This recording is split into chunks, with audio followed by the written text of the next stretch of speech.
Who can understand Tinkerbell? On my many viewing visits to the wonderful Neverland, I often wondered why some people could comprehend what the famous fairy spoke to them, while others only heard the ringing of bells. Why couldn't children around the world hear Tinkerbell speak to them like Peter Pan could? Today, I'm going to attempt to discover an answer.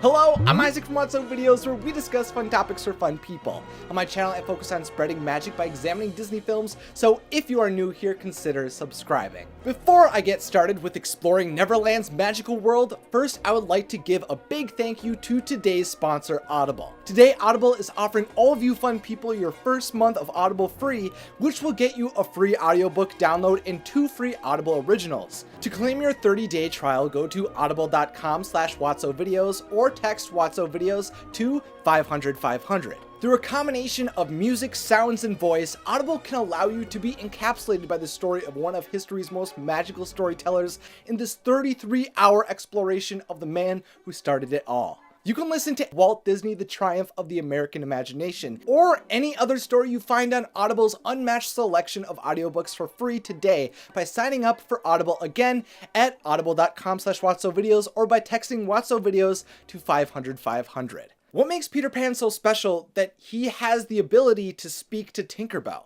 I mean, he has those pointed ears I haven't been able to understand. Maybe there was more abilities to the leader of the Lost Boys that I just didn't know about, like communication with fairies. I always thought that maybe there was something within him that allowed him to talk to fairies while other people couldn't. Let me know if you had a similar thought process in the comment section. From the very first time Tinkerbell communicated with Peter in front of audiences in J.M. Barrie's stage play, Peter Pan, back when she was only but a glowing light dashing across the stage, jingling like a bell, she could only be comprehended by her dear friend. Peter was the only one who could understand her, often translating what she said for those in the audience with magic in their hearts. From then on, to preserve the wonder of the magical creature, Tinkerbell never received a voice, even as she transitioned from the stage to the screen. As a magical creature, a part of her charm came from how she spoke in such a magnificent and unique way. Over time, though, Tinkerbell is eventually given a voice by Walt Disney Animation,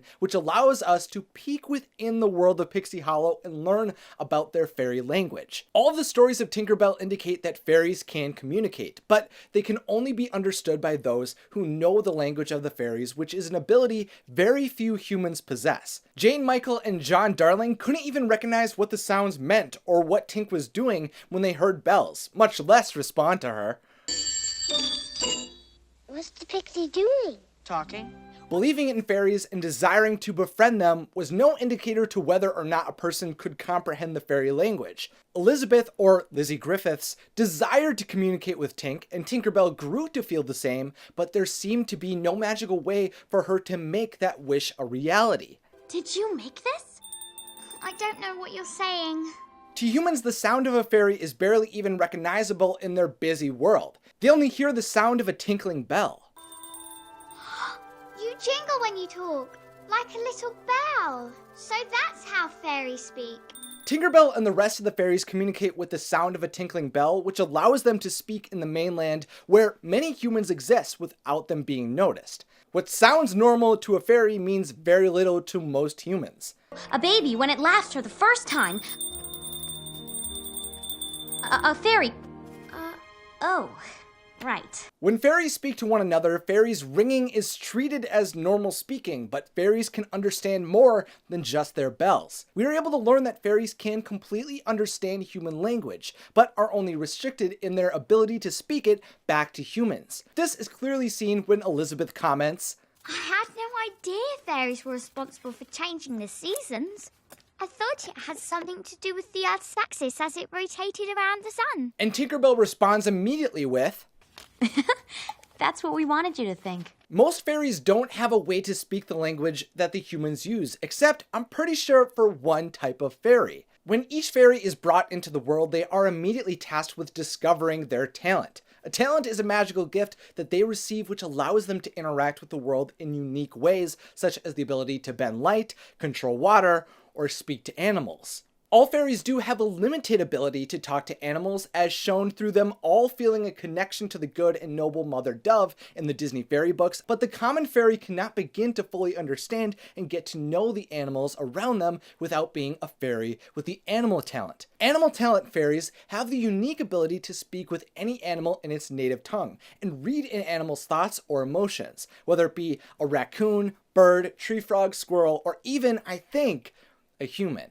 While I don't know if speaking in a human tongue could be the most fun since the fairy fawn really enjoys speaking the burp-like toad speak, I'm pretty sure these animal talent fairies could communicate directly with people. But Tink is no animal talent fairy. Tinkerbell is a tinker fairy, which means her language is restricted when attempting to speak to those who are not fairies. As we have seen though, Tinkerbell does not let anyone withhold her opportunity to do something. Instead of relying on speech to express herself to humans, Tink signs, draws, and tinkers her way to communicate with her human friends using her gifts to her advantage. With this method, for example, Tink's able to use her talent to articulate her thoughts and ideas to teach Lizzie a plethora of fairy knowledge, which she was able to document. With friends who have known her for more time though, people seem to have the ability to learn the meaning behind some of her rings, dings, and jingles. Her friends, the Lost Boys for example, who could have had a few years to hundreds of years in Neverland with fairies,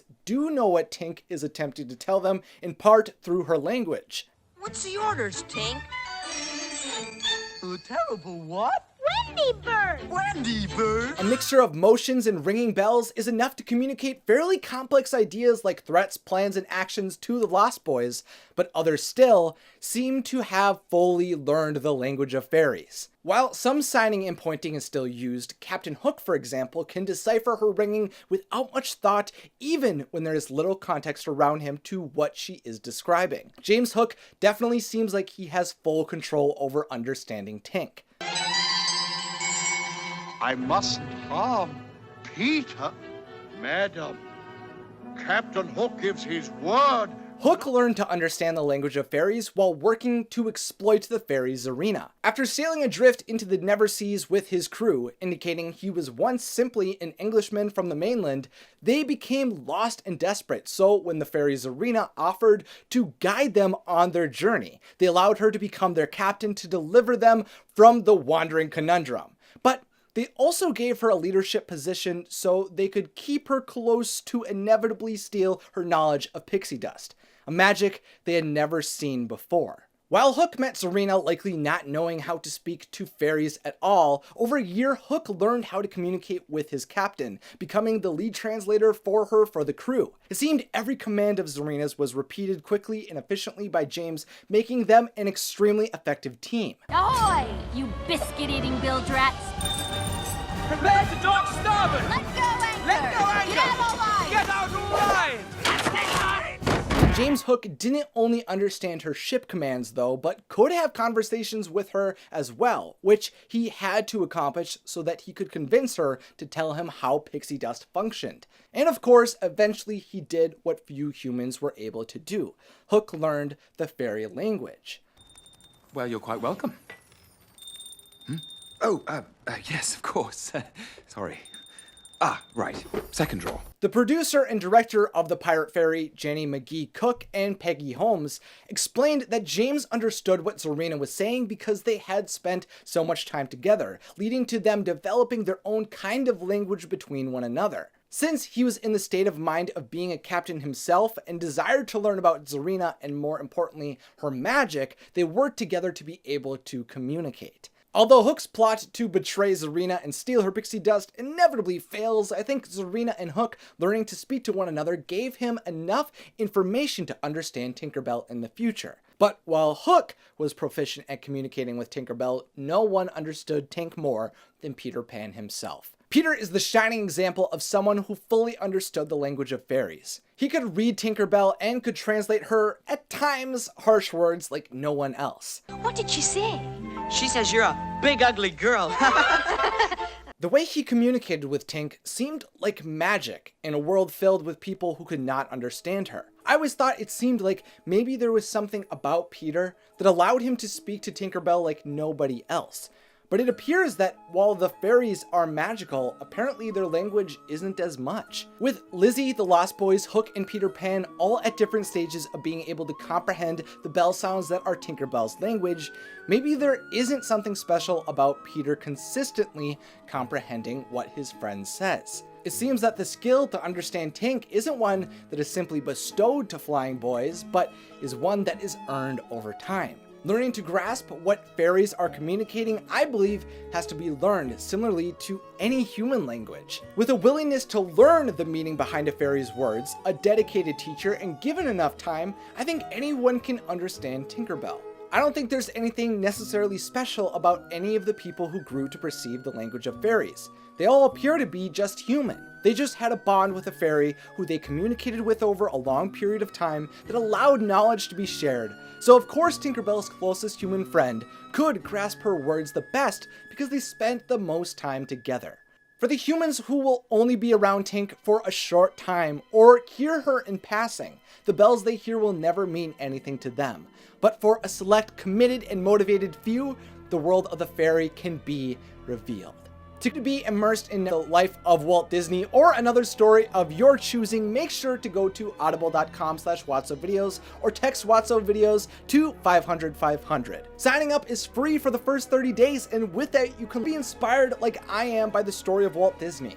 I hope you take advantage of this offer and experience the story you've been looking to immerse yourself in. Thank you again to Audible for sponsoring this video. To see more Tinkerbell videos like this one, you can find a link to those videos in the description. And if you'd like to continue to see more magical discussions like this one, then don't forget to click that subscribe button and the beautiful bell if you're new. Thank you again to my wonderful sponsor Audible, and thank you to my patrons over on Patreon who are amazing supporters of my videos. As always, thanks for watching and have a magical day.